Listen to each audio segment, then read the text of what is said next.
Hi everyone, it's Tuesday, weekly preview time. I'm just going to look forward to the weekend, which is 1st and 2nd of April, something on Friday as well. But also want to pick up on where I left off last week and add a few thoughts after a bit of feedback on last week's preview, where I talked about some thoughts about getting the best out of yourself in terms of running performance, and a few reminders. So I've got some good feedback on that actually. So just follow that up as well.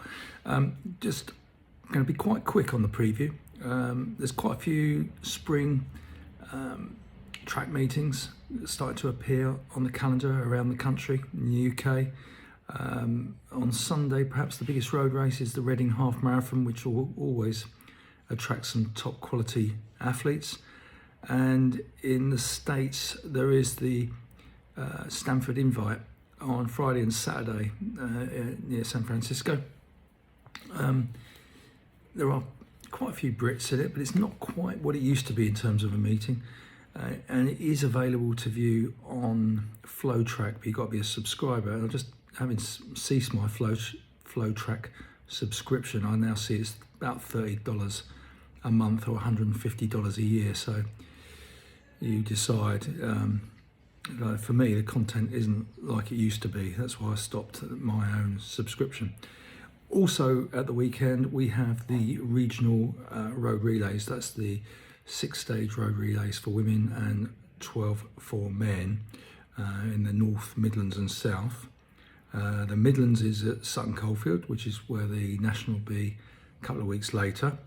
And on the men's side, the top 25 in the regionals qualify for the national. Women have no such qualification. So the Midlands at Sutton Coldfield, the North is at Redcar, both on Saturday, and both you can see some details on Sportsoft race results. And the Southern is intriguingly at the Queen Elizabeth Olympic Park, which is just north. The course is just north of where the Olympic Stadium is, Stratford, North London, and West Ham are playing Southampton in a Premiership football game. Kick-off 2 o'clock, 60,000 fans. The men's race starts at 12 o'clock and finishes about 4 o'clock. So we're trying to find out logistics of, how to get there and be safe and sound, etc. But yeah, that should be an interesting day, and I hope to be there and do a bit of filming as well.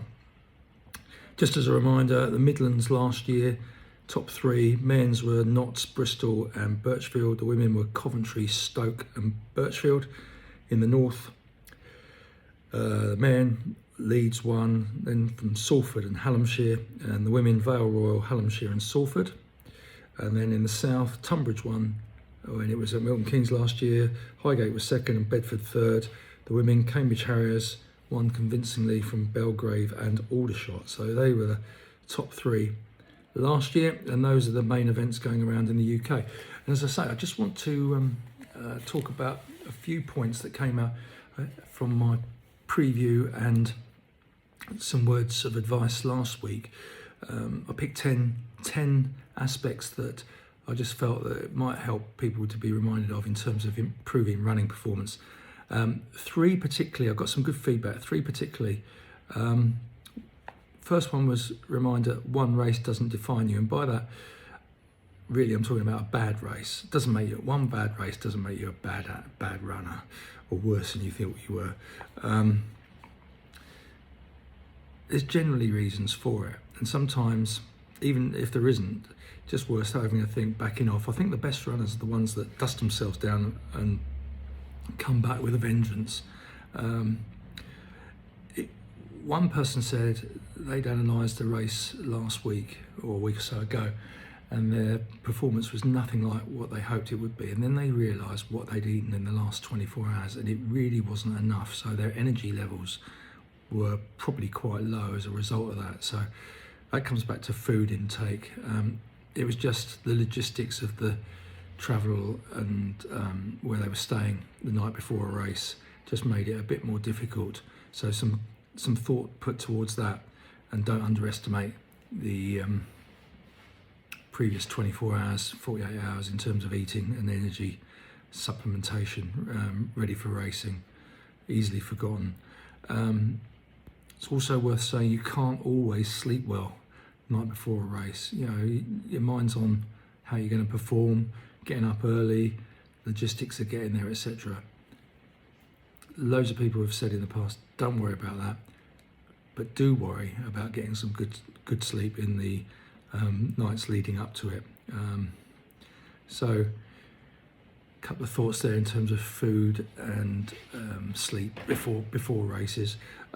Also, if you do have a bad performance, it's probably not a good idea to try and play catch up and try and do even more training and faster training just to try and get back fitness. Take your time, recover from the race, regroup and go again. Just be patient, as always with running. 2 or 3 people gave some good feedback on the subject of eating.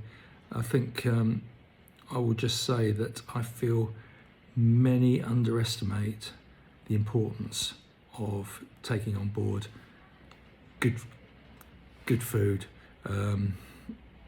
at the right time after training hard and in preparation for races and big efforts. I think most people underestimate it. Very few overestimate it and eat too much. So yeah, worth reviewing that if you don't feel you're getting the best out of yourself generally in training. Pushing too hard, I mean, that's another one that struck a chord with a few people. Again, I mentioned Strava obsessions and some too embarrassed to put slow runs on there and things like that. Yeah, always tempted to pick the pace up when perhaps they know they shouldn't if they're recovering properly. I talked about having B- efforts in sessions, and that reflects the effort you're putting in. Don't go for the big ones in training. However, I think it's worth saying, I like the phrase, you're trying to get comfortable at being uncomfortable. So you've got to push a little bit at times, but not all the time. And particularly in terms of marathon, I'm wondering, there's a few things I've listened to and read recently, and you wonder how many marathon efforts are going to be destroyed in the next few weeks by people overcooking it, going stale, pushing too hard in training, or even starting the race at too fast a pace. How few will actually start at the right pace, or even just a little bit easier than perhaps they would want to. You know, people get carried away with their aims and ambitions in the marathon. I know it's one big hit on one day, but you've got to let your head rule your heart sometimes. And so have a think about that. And there's the good saying that you hear time and time again, the halfway mark is the 20-mile mark, not the 13.1 miles. You know, mathematicians clearly think otherwise, but marathon runners should be thinking, got to get to the 20-mile mark at the effort you would need to get to halfway, and that's the sort of thinking that might help. So yeah, thanks for the feedback. Really appreciated it. It was good to get some feedback, just not about the preview events coming up, but about a few other thoughts in terms of performing at the event. So good luck to everyone. Hope you have a good week.